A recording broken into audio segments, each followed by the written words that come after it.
Hello everybody and welcome back to OMB Reviews. I am the critic who is a sin and hope you're doing well, and today we'll be talking once again about Spider-Man No Way Home's box office because yesterday it was officially announced that it had surpassed Avengers Infinity War in its domestic opening, which is some pretty huge news, and once again, as I've been reiterating a few times now on the channel, has now completely obliterated the excuses that have been used by the mainstream media, the fear-mongering that's been done by the mainstream media with everything going on with the pandemic, excusing all of the films that have had giant financial failures this year, because turns out, hey, if you actually put out a movie that people want to see, if you actually put out a movie that creates hype, if you actually put out a movie that gives fan service and actually gives fans what they want and actually gives fans something that they're interested in, guess what? They will show up in droves to go and see it, even in the midst of draconian and unlawful lockdown measures. But before going any further into this bit of news, because we also now know it is the third largest worldwide opening of all time, please make sure that you smash that like button, live that fire button if you're watching over on Odyssey, and also make sure you're subscribed to the channel with that bell notification turned on. That way you know every time a new video or live stream goes live on the channel. So, with the holidays fast approaching, obviously one can expect that this film will probably be doing quite well over the holiday frame, as many people are going to be off from school and off from work, and especially in that 18 to 34 demographic who are showing up in droves to go see this film, not just once but multiple times. One expects this film to probably get close to $750 million worldwide by the end of this next week, and could potentially even break $1 billion by the end of the calendar year, which is kind of insane when you think about it, and really kind of raises the implications of how much money this film is likely going to make by the end of its run. Will it just be over $1 billion? Will it make $1.5 billion? Is there even talk of $2 billion? I'm not quite there yet. Obviously, I know that this film is doing incredibly well, but even I am trying to be as much of a realist as I can in thinking that this film will probably be more so between $1 billion and $1.5 billion by the end of its run. But I'm going to be looking at that second week drop-off and also how much money it's made after the first 2 weeks, because as I've mentioned before, when I first started doing the channel and first started focusing on box office back when I was covering Solo: A Star Wars Story, which lost a crap ton of money, I focused a lot on what the first 2 weeks of any release said about a film, and I noticed that there was a trend that usually within the first 2 weeks a film either doubled their money if they had really good legs, or they were barely able to make that much more. And I found that the range was typically, especially with Star Wars films, but then I also recognized it with other big budget films as well, is normally going to be either, again, twice as much as what it had made, or it'll be somewhere between, again, 50 and 70%. So 50% being double what they made, and being a, not as strong leg run, getting closer to the first 2 weeks being around 70% of its entire run. And so that's the range that I put in my box office projections, and so this will be a pretty fun one to track. But as I said yesterday, it was confirmed that this film had beaten Avengers Infinity War as the second highest now grossing opening weekend of all time. Even when you adjust that number for inflation, it is still number 2, and it is coming in now as the third largest opening weekend worldwide as well. This number has not yet been adjusted for inflation, but the fact that this is all happening in the midst of a pandemic, in the midst of the fear-mongering that is still taking place, in the midst of the excuses that just last week, when it was seen that West Side Story was going to be yet another financial flop, they were using it as an excuse. Now it just seems to fly out the window. But as we see from this Monday update with actuals from Sony, it says that it became the third biggest global opener of all time this weekend, now with a confirmed $600.8 million through Sunday versus yesterday's estimate of $587.2. Crossing the $600 million mark makes it only the third film ever to the milestone in a launch frame. The Jon Watts directed MCU entry is the number 6 movie of 2021, worldwide number 3 for studios, and obviously that's just after its opening weekend, so I'm sure it'll easily climb those charts as the days go by, just from its debut and overtaking all other Marvel picks this year quite easily, I would add. Topping $600 million at open is even more impressive, as No Way Home did it without China. Only the second film ever to the 6th century mark sans that giant market, and I will say this to Sony, please do not work out a deal with the Chinese Communist Party. You do not need it. You do not need their money. All that you're going to be doing by taking on that deal is making your number look artificially bigger when you know that you only get 25% of the returns on those investments, and you know that 75% of the money made in China is going to go to fund the Chinese Communist Party and therefore going to fund the Uyghur concentration camps, among so many other atrocities in that country. So I am begging you, Sony, as the distributor of this film, please do not do any dealings with them over there, again, because this is something where you don't need them, and the message, I think, is going to be that much stronger, and the only way that we're going to help create any change and create any opportunities for the people of that country to take over and to stand up to their terrorist, to their terror instilling regime, is for them to wake up to the things that are going on in the world. But anyway, I digress. For Sony, this is the biggest opening weekend for them of all time. The nearly $14 million increase over Sunday's global estimates came in part from domestic, which, as Anthony reported, scored $260 million when tallying up. Offshore, there were notable bumps in the actuals of UK, Mexico, France, Brazil, and Russia. So as I said, normally on Monday, sometimes it's between Monday and Wednesday, you see that the actual numbers versus the estimates bump up or bump down. In this case, it's actually bumped up in most of their scenarios. It says the international box office, it snared $340.8 million, bigger than the estimate of $334. This is the fourth best launch overseas, unadjusted, coming from 60 markets, landing No Way Home at number 7 for the year so far among all titles, number 4 for Hollywood. And as I said, this is all just after the opening weekend, not even including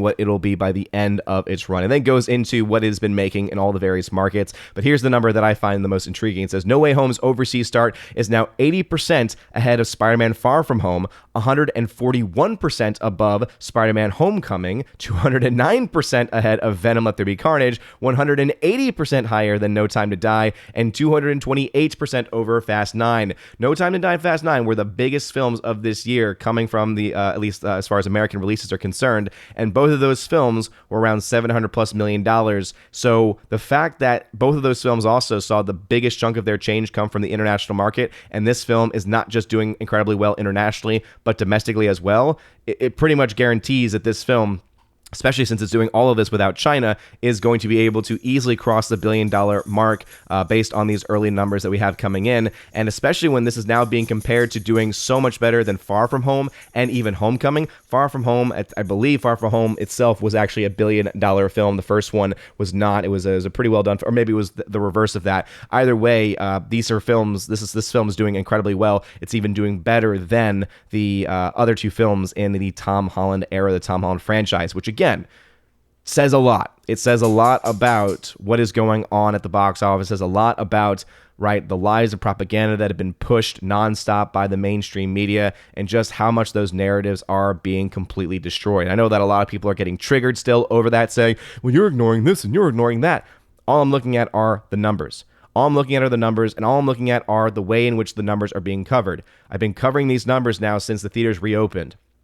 And the common theme that was shown every single week was, the pandemic, and this is close. But guess what? Omicron still going on. Theaters still closed. There's so many things that are still true. The difference is that there's a film that is now actually driving people to leave their houses to go to the film for the first time, in many cases for the first time in 2 years. And that is, I think, the focus point. And the focal point that needs to happen is, why is it that this is the film that is bringing people out there? Why is it that this is the moment where people are finally starting to wake up to the fact that, hey, things are normal again? Right? We've already seen this happen in many other sectors, right? When it comes to college football, when it comes to NASCAR, when it comes to so many other things. Now we have the 18 to 34 demographic, right? A core segment of the movie-going audience now also experiencing this as well.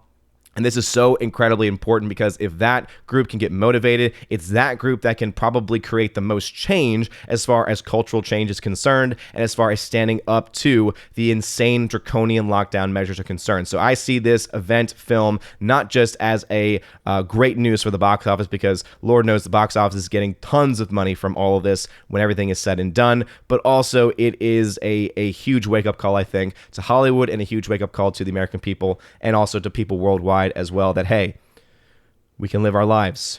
Do not let fear, and do not let fear mongers, and do not let people that are going to perpetuate that fear have control over your life. And you know what? Go and enjoy it. But anyway, what are y'all's thoughts? Do you think No Way Home is going to get even bigger than this, to the point of it crossing $1 billion within the next week or two? Some have said it's going to reach $1 billion by the end of next weekend. I don't know about that, but you know what? Hey, at this point, I mean, almost anything is possible. I would say probably in a few weeks, right? So not just next weekend, but the week after that, it'll probably get close to the $1 billion mark. My guess is closer to $750 million worldwide by the end of next weekend. But what will be interesting to see is how well it does during this holiday frame with people being out, because when you compare this film to the other Spider-Man films, which came out in April of their respective years, obviously it did not have nearly as much free time as far as people being off, etc., to go see this film a little bit more often, especially in that very coveted 18 to 34 demographic. So a lot of college-age students there that are already off for the holidays are getting very close to being off for the holidays. So this is going to be quite amazing to watch. But let me know your thoughts. What do you think the final number of this film is going to be? Let me know in the comment section below. If you like this video, smash that like button, loud that fire button if you're watching over on Odyssey. You're all amazing and beautiful people. And again, if you are a Marvel stan and you are triggered by this, hey, numbers are numbers, and all I'm doing is bringing them into their proper context. You're all amazing, beautiful people. Hope you all have a wonderful rest of your day. And as always, God bless.